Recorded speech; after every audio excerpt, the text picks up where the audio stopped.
मेरा नाम अशोक है। मैं एक मिडिल क्लास फैमिली से हूँ। मेरी छोटी मोबाइल रिपेयरिंग की शॉप है। मेरे घर वालों ने मेरी शादी एक लड़की से तय कर दी। लड़की हमारे दादा के पास के गांव की थी। लड़की के माता पिता नहीं थे। उसे उसके मामा और मामी ने पाल कर बड़ा किया था। घर वालों को लड़की पसंद आ गई थी। मैंने शुरुआत में टालने की कोशिश की। मुझे इस बात से थोड़ा ऐतराज था कि लड़की गांव की है, लेकिन मेरे घर वालों को आगे मेरी एक न चली। मेरी शादी उसी से होना तय हो गई। शादी तय होने पर जब मैंने उससे बात की तो मुझे उसका स्वभाव पता चला। वो बहुत कम बोलती थी। जितना मैं पूछता था बस हाँ या ना में ही जवाब देती थी। मैंने कई बार पूछा कि तुम इतना कम क्यों बोलती हो, या फिर मेरे सामने शर्मा रही हो। फिर उसकी तरफ से वही चुप्पी होती।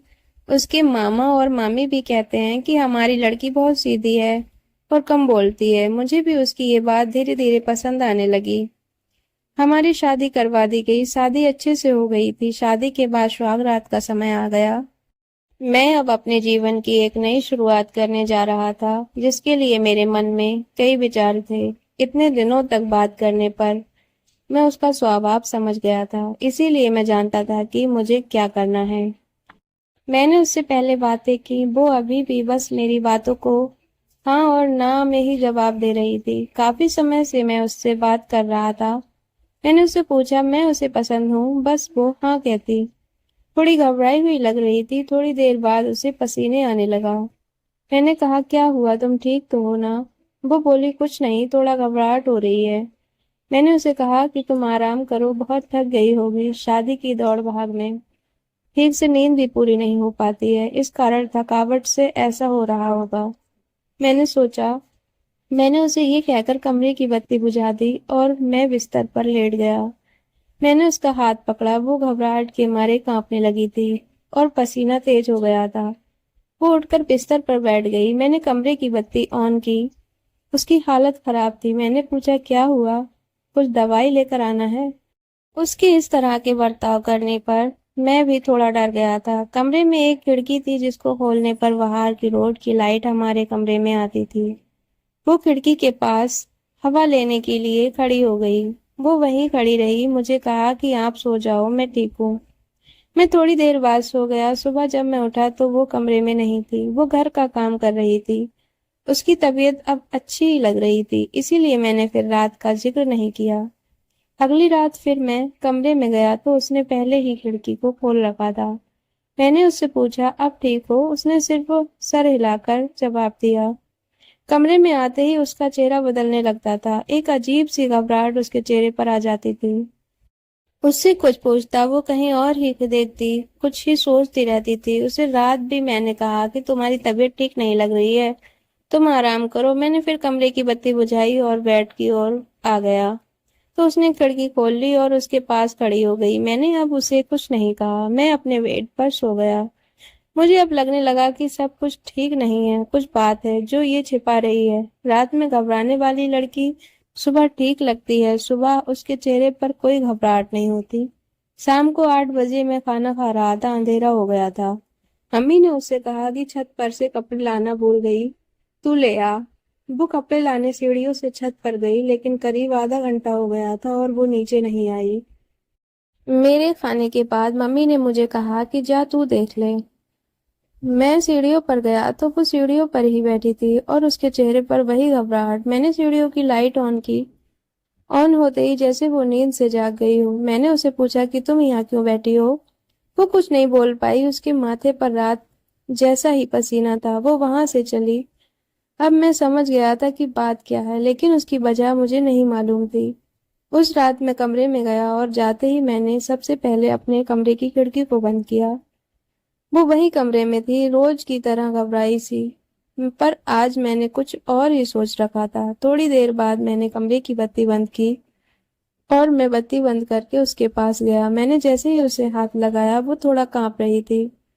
रोज की तरह पसीना छूटने लगा। अब मैंने उसका हाथ और जोर से पकड़ा, लेकिन उसका कांपना और पसीना बहना चलता रहा। तब मैंने उसे कहा कि क्या हुआ, तुम ठीक हो? वो अचानक बोली मेरी तबीयत बिगड़ रही है, पानी। मैंने बत्ती चालू करके उसे पानी दिया। रोज रात की यही कहानी थी। अब मैंने उससे पूछ ही लिया कि मैं जानता हूँ कि कुछ बात है जो तुम मुझसे छिपा रही हो, लेकिन क्या बात है मुझे बताओ। मुझे पता है, लेकिन मैं तुम्हारे मुंह से सुनना चाहता हूँ और उसकी वजह जानना चाहता हूँ। वो पहले ही कम बोलती थी, ऊपर से डरी हुई थी, तो वैसे ही उसकी आवाज नहीं निकलती थी। मैंने उससे प्यार से पूछा, क्या कुछ हुआ है? कुछ ऐसी बात जो बता नहीं सकती? वो चुप रही। मैंने गुस्से से कहा कि ठीक है, कल तुम्हारे मामा से बात करता हूँ। मामा का नाम लेते ही वो घबरा गई और बोली, नहीं मामा जी से मत पूछना। तब उसने बचपन की एक ऐसी घटना के बारे में बताया जो इन सब बातों की जड़ थी। उसने कहा कि मैं मेरे मामा के यहाँ पली बड़ी हूँ। मेरे भाई और हम एक दिन बचपन में खेल रहे थे और खेलते वक्त मैं हमारे घर में कबाड़ में छिप गई। मेरे भाई और मम्मी को ये पता नहीं था। उसी समय जब भाई बाहर दौड़ा मुझे ढूंढने के लिए, तो वो गिर गया। मम्मी उसे लेकर पास के अस्पताल गई। उसका पैर टूट गया था। उसके पहले वो पैसे लेने अंदर आई तो कबाड़ का दरवाजा बाहर से लगा गई। मैंने तब भी कुछ नहीं कहा। मैं छिपी रही। बाहर क्या हुआ था इसका मुझे कुछ पता नहीं था। थोड़ी देर बाद जब मुझे घबराहट हुई तो मैंने बाहर आना चाहा, लेकिन दरवाजा बाहर से बंद था। मैंने बहुत कोशिश की, चिल्लाई, लेकिन घर में कोई नहीं था। मैं बहुत डर गई थी। उन्हें आने में करीब 3 घंटे लगे। मैं उस कबाड़ में 3 घंटे तक बंद थी। उसके बाद उनके आने के बाद भी मैं उन्हें नहीं दिखी तो मम्मी मुझे ढूंढने लगी। अब मैं अंदर पसीने और घबराहट के मारे बेहाल थी। मम्मी को आवाज़ पर अम्मी ने जोर जोर से मैंने दरवाज़ा बजाने लगी तो मम्मी वहां दौड़ कर आई और उन्होंने मुझे बाहर निकाला। मैं कांप रही थी। मुझे लगने लगा था कि मैं उस कपाट से बाहर नहीं आऊंगी। आज भी अंधेरा मुझे उस दिन की तरह डराता है।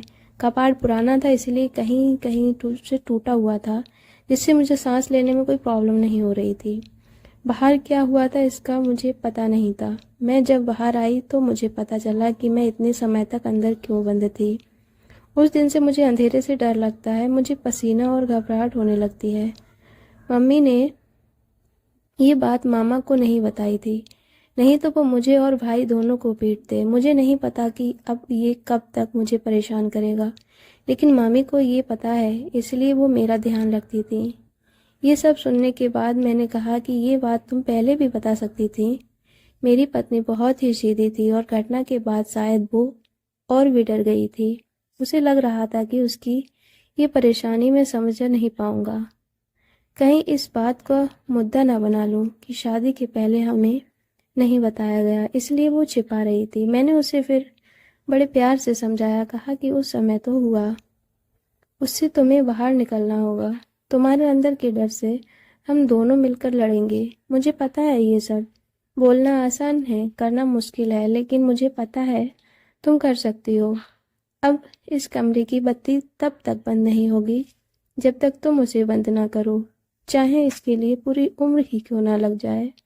मैंने पहली बार उसके चेहरे पर वो मुस्कान देखी थी। लग रहा था कि उसका कोई बोझ उतर गया।